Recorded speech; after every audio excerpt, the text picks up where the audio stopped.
Musyawarah keagamaan merupakan kegiatan inti pada Kongres Ulama Perempuan Indonesia atau KUPI yang telah dilakukan pada tahun 2017 dan 2022.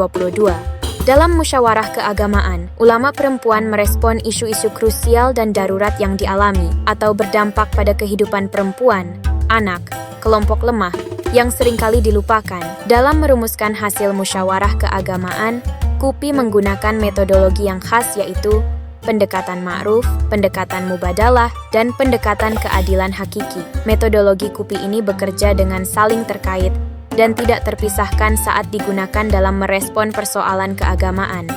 Dengan metodologi ini, perempuan dan laki-laki dipandang sebagai sama-sama manusia utuh dan subjek penuh, sehingga hasilnya bisa selaras dengan visi Islam yang rahmatan lil alamin, menghadirkan kebaikan-kebaikan hidup, dan menghindari hal-hal yang dapat merugikan keduanya.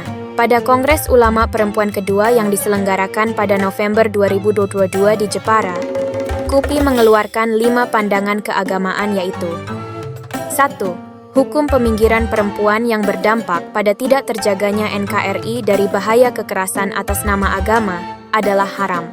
Data yang dikeluarkan Institute for Policy Analysis of Conflict atau IPAC menunjukkan jumlah perempuan terlibat aktif sebagai bagian dari pelaku tindakan ekstrim dan teror atas nama agama meningkat dalam 20 tahun terakhir.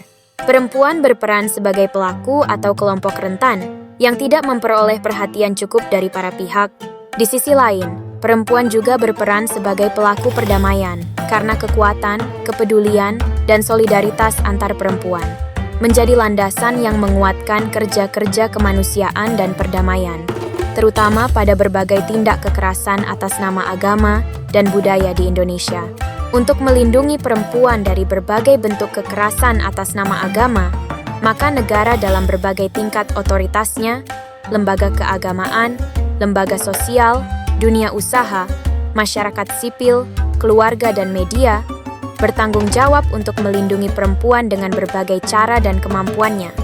NKRI merupakan hasil dari konsensus kebangsaan, Mu'ahadah Watoniyah, dan negara kesepakatan, Darul Misak, yang harus dijaga dan ditepati sebagaimana tertuang dalam Quran, Surat Al-Maidah ayat 1 dan Surat Hud ayat 85.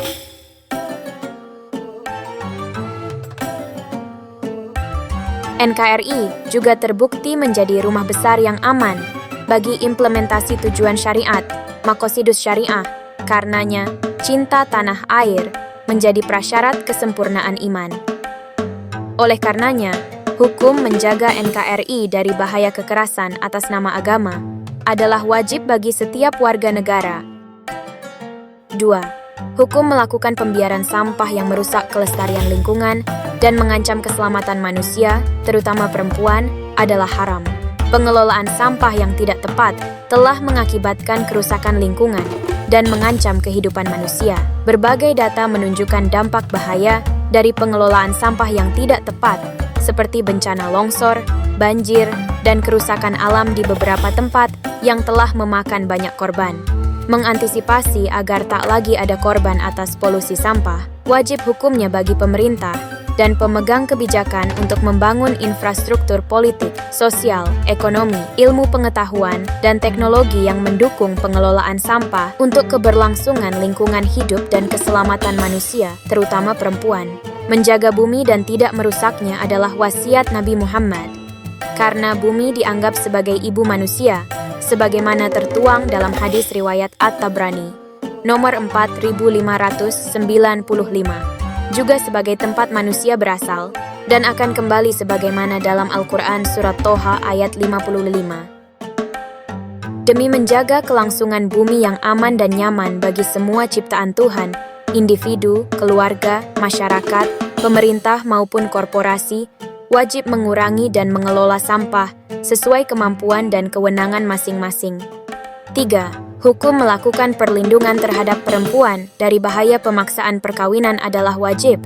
Pemaksaan perkawinan menimbulkan banyak dampak buruk, atau mafsadat dan bahaya, atau madorot yang merugikan perempuan, sehingga sulit membentuk keluarga sakinah dan maslahah. Pemaksaan perkawinan berdampak buruk dan sistemik dalam kehidupan perempuan, baik secara fisik dan psikis, mental, sosial, ekonomi, politik, dan hukum. Oleh karena itu, negara dan semua pihak yang terkait wajib melakukan penanganan dengan upaya yang cepat dan tepat untuk meminimalisasi dan menghapuskan segala bahaya akibat pemaksaan perkawinan terhadap perempuan. Dengan demikian, melindungi perempuan dari pemaksaan perkawinan, membuat peraturan perundangan yang menjamin hak-hak korban, memberikan pemulihan yang berkelanjutan, dan sanksi pidana bagi pelaku pemaksaan perkawinan, hukumnya adalah wajib. 4. Hukum melindungi jiwa perempuan dari bahaya kehamilan akibat perkosaan. Pada usia berapapun kehamilannya, baik dengan cara melanjutkan atau menghentikan kehamilan adalah wajib, karena setiap kehamilan akibat perkosaan menyebabkan darurat medis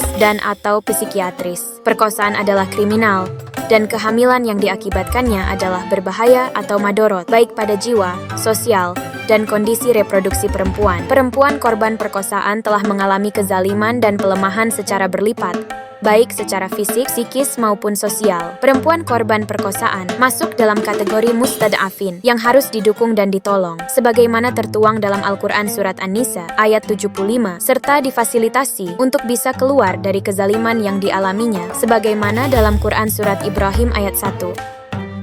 Indonesia telah mengatur kemungkinan perempuan korban perkosaan memperoleh layanan penghentian kehamilan secara aman melalui Undang-Undang Nomor 36 Tahun 2009. Pada kenyataannya, tidak ada tenaga medis yang berani melakukan, sekalipun dalam kondisi yang sangat dibutuhkan perempuan korban tersebut. Akibatnya, banyak kasus penghentian kehamilan korban perkosaan dilakukan secara tidak aman.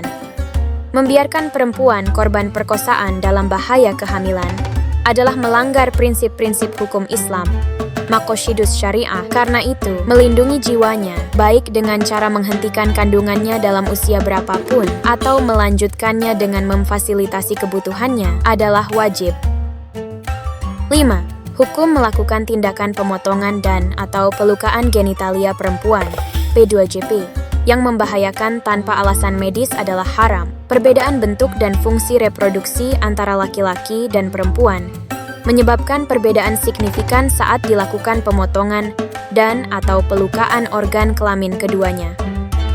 Sunat pada laki-laki dapat melancarkan fungsi reproduksi, sementara bagi perempuan memberikan dampak buruk karena dapat merusak banyak jaringan syaraf dan pembuluh darah sehingga bisa menyebabkan komplikasi segera dan komplikasi jangka panjang. Karena itu, dengan kaidah dasar penghapusan segala bentuk kerusakan, la doror wala diror, melakukan tindakan pemotongan dan atau pelukaan genitalia perempuan yang membahayakan tanpa alasan medis adalah haram. Seluruh pembahasan detail musyawarah keagamaan KUPI bisa diakses melalui kupipedia.id dan buku hasil musyawarah keagamaan Kongres Ulama Perempuan kedua.